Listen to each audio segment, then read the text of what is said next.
এবার হয়তো দুদক ঠিক মতো কামড় বসাতে যাচ্ছে ইসলামী ব্যাংকের সেই ৩,৩০০ কোটি টাকা ঋণ জালিয়াতির বিষয়ে। এই কারণে তারা বাংলাদেশ ব্যাংককে চিঠি দিয়েছে।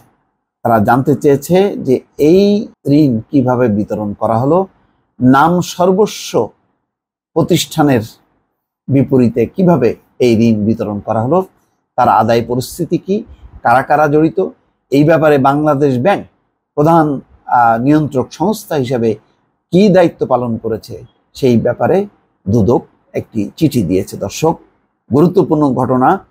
2022 সালে এটা খুবই আলোচিত আলোড়িত ছিল, কিন্তু খুবই নিস্তব্ধ এবং নিশ্চুপ একটি পরিবেশ লক্ষ্য করা গেছে ক্ষমতাসীনদের কোনো মহলে।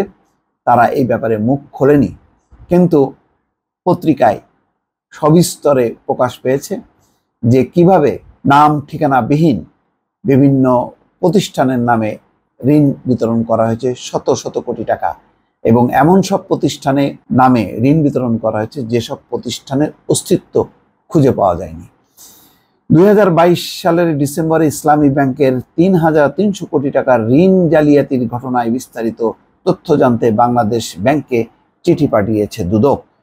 ওই বছর ব্যাংকটির চট্টগ্রামে 3টি শাখার মাধ্যমে বিতরণ করা প্রায় ৩,৩০০ কোটি টাকার বেনামি ঋণের খোঁজ পেয়েছে কেন্দ্রীয় bank. Century food product, United super traders এবং মুরাদ এন্টারপ্রাইজকে এই ঋণ দেওয়া হয়। তবে ঋণের নথিপত্রে যে ঠিকানা ব্যবহার করা হয়েছে সেখানে এসব প্রতিষ্ঠানের অস্তিত্ব খুঁজে পায়নি বাংলাদেশ ব্যাংক। নাম সর্বস্ব কাগজে প্রতিষ্ঠানের নামে নতুন ঋণ সৃষ্টি করে আগের দায় সমন্বয় করা হয়েছে। ঋণ অনুমোদন ও বিতরণের সঙ্গে জড়িত কর্মকর্তাদের বিরুদ্ধে প্রশাসনিক ব্যবস্থা নেওয়ার নির্দেশ দিয়েছে কেন্দ্রীয় ব্যাংক। এছাড়া এসব ঋণ ফেরত বা খেলাপি করতে বলা হয়েছে। একটা জিনিস বুঝলাম না, এখানে কর্মকর্তাদের দায় কতটুকু? এত বিপুল অঙ্কের ঋণ, এখানে কি পরিচালকদের গায়ে হাত পড়বে না? তারা কি জড়িত না? কর্মকর্তাদের পক্ষে সম্ভব একটা প্রাইভেট ব্যাংকে যে শত শত কোটি টাকা ঋণ বিতরণ করা? এখানে একটা ফাঁক আছে সম্ভবত। এখন বলা হচ্ছে যে কেন্দ্রীয় ব্যাংকের এক পরিদর্শন প্রতিবেদনে বলা হয় সরেজমিনে এসব প্রতিষ্ঠানের অস্তিত্ব পাওয়া যায়নি। পরিদর্শনের সময় পর্যন্ত 3 প্রতিষ্ঠানের অনুকূলে 2,610 কোটি টাকা ঋণ দেওয়া হয়। এর মধ্যে 2,500 কোটি টাকা আগের দায় সমন্বয় করা হয়। বাকি টাকা কোথায় ব্যয় করা হয়েছে সেই বিষয়ে কোনো তথ্য পাওয়া যায়নি। আগের ঋণ সমন্বয় করতে পে অর্ডার ইস্যুর মাধ্যমে নাম সর্বস্ব প্রতিষ্ঠানের অ্যাকাউন্টে টাকা স্থানান্তর করা হয়। সেখান থেকে চেকের মাধ্যমে আরও কয়েকটি নাম সর্বস্ব প্রতিষ্ঠান ঘুরে এই 3 প্রতিষ্ঠানের হিসাবে জমা করা হয়। এভাবে আগের দায় সমন্বয় করা হয়েছে। উদ্দেশ্য প্রণোদিতভাবে নতুন ঋণের মাধ্যমে পুরনো ঋণের অর্থ পরিশোধ বাংলাদেশ ব্যাংকের নির্দেশনা এবং ইসলামী শরিয়া পরিপন্থী। এছাড়া বিনিয়োগের বিপরীতে মালপত্র না থাকায় এসব বিনিয়োগ ঝুঁকিপূর্ণ।